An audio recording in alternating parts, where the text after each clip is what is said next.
Are you wanting to improve your skill at playing the arms spec for your warrior? Then look no further. Let's dive into the arms warrior together and see what the spec can bring. We're grabbing the recommended single target build for arms from Wowhead in the Arms Warrior DPS guide written by Arkham Tyros as the template for this video. When it comes to single target damage, I'll start off with covering what I think is the most important part of playing an arms warrior, which is getting the most out of the Colossus Smash window. First of all, let's take a look at what Colossus Smash does and the talents we're taking that it benefits from. Right below Colossus Smash in the talent tree is Anger Management. This will reduce the cooldown of Colossus Smash by 1 second for every 20 rage you spend. Keep this in mind throughout the video since we're going to want to take advantage of this as much as possible. Below Anger Management, we're taking Test of Might and Blunt Instruments. Blunt Instruments extends the Colossus Smash debuff by an extra 3 seconds to help with the uptime and boost its damage by 30%. Test of Might is going to play an important role in maintaining damage output outside of the Colossus Smash window. It will give us 1% strength for 12 seconds for every 10 rage we spend during Colossus Smash. Warlord's Torment will give us Recklessness for 4 seconds every time we use Colossus Smash or Avatar. Using Avatar immediately after Colossus Smash will give you 8 seconds of Recklessness, which is immensely helpful with rage regeneration, which you will want a lot of during the Colossus Smash window because of the way the talent Test of Might works. I try to dump as much rage as I can during Colossus Smash. The benefits of doing this are twofold. You'll get a bigger damage buff from Test of Might, and you'll be reducing cooldowns from Anger Management. So don't just think of Colossus Smash as a DPS window, but also as a rage dump window. Next, let's look at the relationship between Mortal Strike and Overpower. Overpower has many talents that affect it. The two big talents for Overpower I want to highlight are Martial Prowess and Battle Lord. Martial Prowess will cause Overpower to buff our next Mortal Strike by 30%, and it can stack twice. Battle Lord increases Overpower's damage and also gives it a 35% chance to reset the cooldown of Mortal Strike. Other talents like Improved Overpower and Strength of Arms will give Overpower a nice damage boost, and Dreadnought gives Overpower 2 charges and does a neat little AOE seismic wave for some added damage. Tactician will have a chance to reset the cooldown of Overpower by 2.3% for every rage spent with the Deft Experience talent. That means depending on how much rage it costs, our rage dump abilities have a 70 to 100% chance to reset Overpower. Now let's take a look at Mortal Strike. We have Frothian Berserker over in the class tree that gives it a 20% chance to return 20% of the rage spent by Mortal Strike, and over in the spec tree we have a few talents at the bottom of the tree that will play an important role with how Mortal Strike works.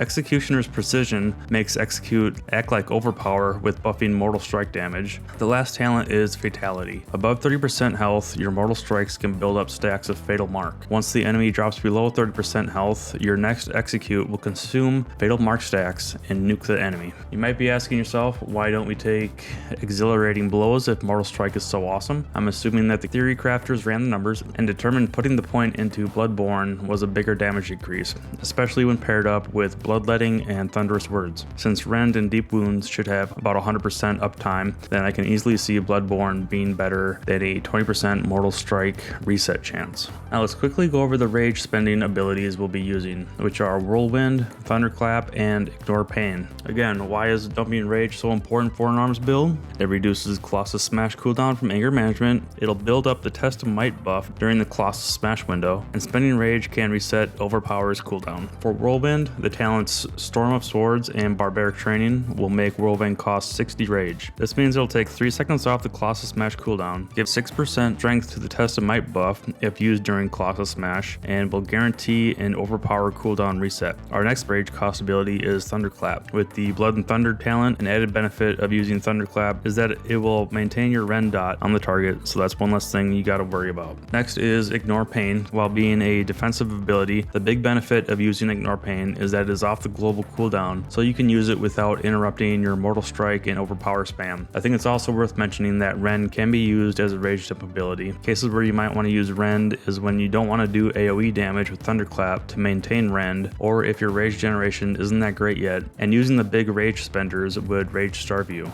So now we know what to do with Colossus Smash, how to manage our 2 main damage abilities, Mortal Strike and Overpower, and what our rage spenders are and the benefits of each.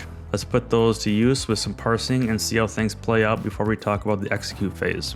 Before going over these results, I want to caveat them with saying that because I was using a test dummy, I did not have an execute phase for the Parse. One of the biggest benefits for ARMS is what it can do during the last 35% of the target's health. A significant amount of the talents that we take are to buff our execute, and not being able to factor those into the Parse will skew the results from the true potential ARMS has. The only talent that we can use during this Parse is sudden death when it procs. When we're in the execute phase, it becomes our main damage dealer and spender, and the rotation becomes execute twice, then mortal strike. With that being said, let's look at the results during a non-execute phase. It's immediately noticeable that mortal strike and overpower make up nearly half of our damage. We could add the damage that Dreadnought did to overpower, and that would put us over the halfway mark for total damage just from those two abilities. In the just over 7-minute Parse, I used mortal strike 88 times and overpower 136 times. The primordial stones from the Anyx Analyt ring made up about 14% of my overall damage for those who are curious about its worth, and our dots, rend, and deep wounds combined made up about 10% of my damage. We had 99% uptime with rend and deep wounds. More importantly is that I had the Colossus Smash debuff up for 42% of the time and the Testamite buff up 39% of the time. I think if you're really trying to min-max your damage, then going for better uptime on Colossus Smash and Testamite is probably one of the areas you'll want to look at for improving. Now that we have some results to work with, let's look at the stat priorities for ARMS. The guides recommend strength, crit, haste, mastery, and versatility.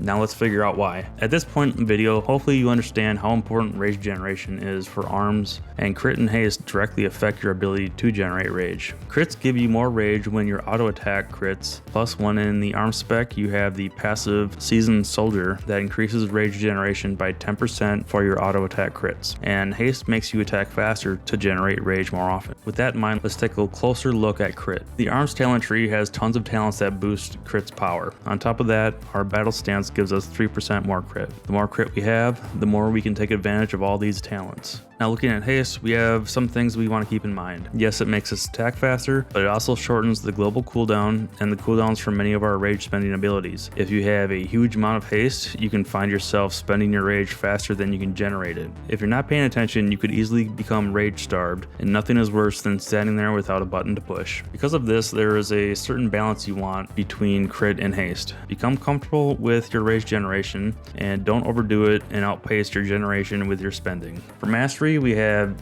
deep wounds, which cause Colossus Smash and mortal strike to inflict the deep wounds dot on the target and increase the damage you do to the target by a certain amount. You'll have deep wounds up on the target nearly 100% of the time, except for the first couple seconds of an engagement, so this ends up just being a flat damage boost, and while that isn't bad, it doesn't outshine the importance of crit and haste, since you can't take advantage of that damage boost if you don't have rage to spend on your abilities. Here's what came up for me when I did my stat weights. You can see a pretty sizable gap between crit and haste, and then haste and versatility. Versatility and mastery are close to each other. You can easily run your own stats from the ARMS Warrior stat priority page on the Wellhead guide. Even though I'm focusing on a single target damage build for this video, I don't feel right without mentioning Bladestorm, since it's such an iconic ARMS ability. Using the single target build, you're pretty much limited to using sweeping strikes and thunderclap, and if you're grabbing the AOE build for Bladestorm and Cleave for dungeon clearing, just understand that your single target damage will take a hit, especially with execute damage. I can't blame you for wanting to take Bladestorm, since who doesn't like mowing down large groups of enemies. So let's wrap things up with what I hope you learned from this video. You should better understand what each of your abilities do, their value, and the talents that affect them, how to get the most out of your Colossus Smash window,